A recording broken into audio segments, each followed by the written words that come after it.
Hello there, welcome back to Trinity Stamps. Today we're going to take a close-up look at the new Center Stage Interactive add-on die set.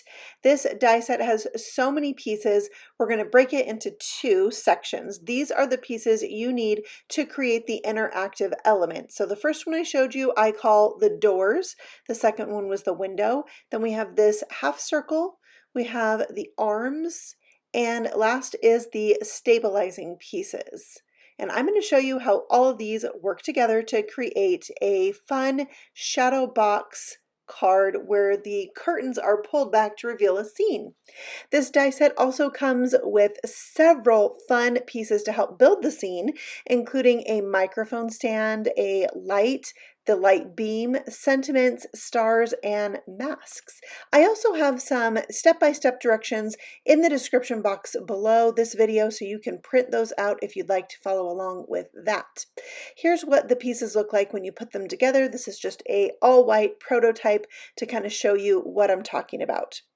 And then this set coordinates with the Center Stage die set. You can use these pieces around the frame of this new interactive element to set up your stage scene. You can also use it with the curtain call stencils.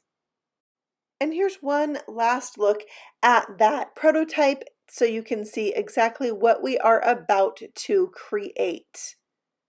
A fun kind of shadow box with the interactive element where the curtains pull back and the scene is revealed.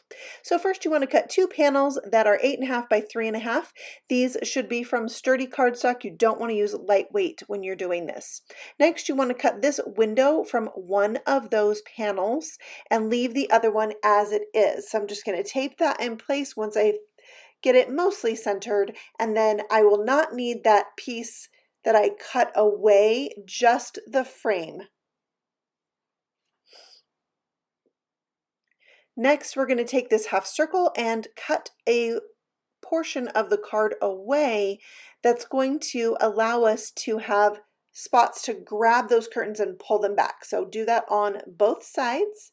Next, we're going to cut two doors, two arms, and two stabilizers. I cut my doors from red so they would match my curtains, and then I have my two arms and my two stabilizers. Next, you want to Z-fold these doors, but in opposite directions because we need them to meet in the middle and pull apart.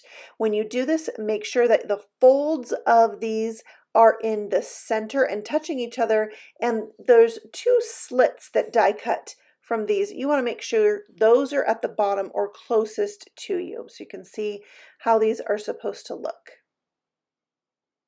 And my slits are on the bottom on both sides, so I know I have it the right way. Next, I'm going to adhere these doors to the back panel, and I'm using some double stick tape on that tab and then a little bit of liquid glue as well, just to make sure I have a little bit of wiggle room if I need it. So the open end is to my left and the fold is in the center or on my right, and then I'm going to do that with the other door. This time the fold will be on my left or in the center and the open edge is on my right. Once those meet in the middle, they're good to go. You can see there's a little bit of space at the top and the bottom, but it does make it all the way across this 8.5-inch panel.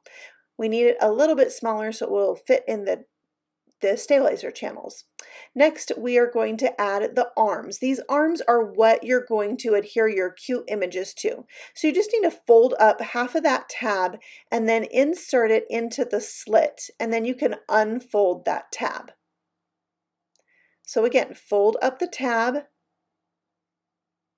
then you can insert it into the slot and unfold them. You don't want to adhere these down. They need to be able to move freely in order for the mechanism to work. Just like that. Next, we're going to adhere our stabilizers. I have a little double stick tape on the end, and there is a score line so you know exactly where to fold it. So we're going to put these on the back of the window panel. Now, you don't really want these to be in the way of where your thumbs are going to grip and pull back the curtains, so make sure they don't overlap that half circle opening. It is okay if they show a little bit in the actual window itself. And you don't want to fold these so tight that the curtain is not going to be able to move freely back and forth. So just take note of that, not to fold them too tight. So you can see here I'm setting it back a little bit from that half circle, and it will show a tiny bit in the window, but that is okay because it'll be covered up with our curtains that we are going to use to decorate this. So now it's time to insert the door pieces into those stabilizer channels. You can see how they just slide right in like that. And there we have it. Pretty cool. I love how the curtains pull back to reveal the scene. All right, if you want to put a panel in the back of your card, you just cut a piece of cardstock approximately 5 1/8 of an inch by 3 1/2. Now each card will be a little bit different. You might be able to go bigger than 5 1/8, but I'm covering up red with red, so it doesn't matter if mine's a hair smaller. And now we are going to bring in the center stage die and start decorating the outside of this piece. So I am going to take the curtains that go on the side and die cut them with that same half circle. Now you could have adhered these curtains and die cut this all at once when you very first were die cutting these half circles, but I just lined them up with the circle that was there and cut them out like that. Next, I'm going to adhere the curtains down to the frame, so I don't want to put any glue on the part that's going to extend past the frame. Then I will repeat that on the other side, and you want to make sure and save those half circles that pop out. We're going to adhere them to the card, and they're going to kind of act as a stopper.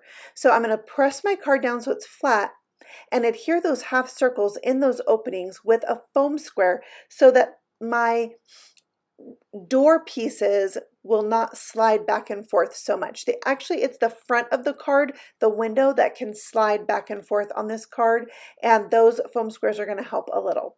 Now my top curtain piece revealed that there was a little bit of white showing underneath that once I would glue on that top piece, so I decided to just color the part that was showing with a red Copic marker. However, there is an extra super skinny piece that you can use to accent your curtain that I totally forgot about in this set. So I could have scooted this down a little bit and glued that super skinny piece at the top, and that probably would have worked too, but there's two options for you if you also have a little bit of your base showing.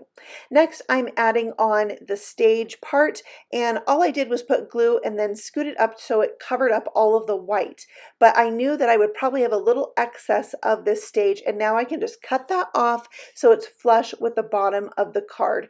You also could put it so it's flush with the bottom of the card instead of the bottom of the window and not have to cut any off. So it's just up to you how you want to adhere it, but I already adhered down my curtains, so I couldn't quite scoot it up anymore. So now when you put your elements on the inside on those arms, I like to adhere my little cute thing and then have a second one die cut out that I adhere behind it to help stabilize it. And there you can see my cute little images. I tried not to put them too close to the edge of those arms because the arms need a little bit of wiggle room to open and shut the curtains. Last, I'm going to adhere this to an 8.5 by 7 piece of cardstock that's been scored at 3.5 for my card base. Now, I guess you wouldn't have to adhere this down to a card base. You could just write on the back of it, but having the card there is really going to help kind of stabilize this whole mechanism. So there you can see how it works. I love all the additional dies in this new set. I used it to decorate the front of the card, and it kind of intrigues you as to what's going on the inside, especially when it pops open a tiny bit and you can see through that crack. You just want to pull it open and see what's in there. I thank you so much for watching. I hope that you've enjoyed this look at the new die set, and we'll give it a try. If you need more inspiration, you can find Trinity Stamps on Instagram and Facebook too. Thanks for stopping by.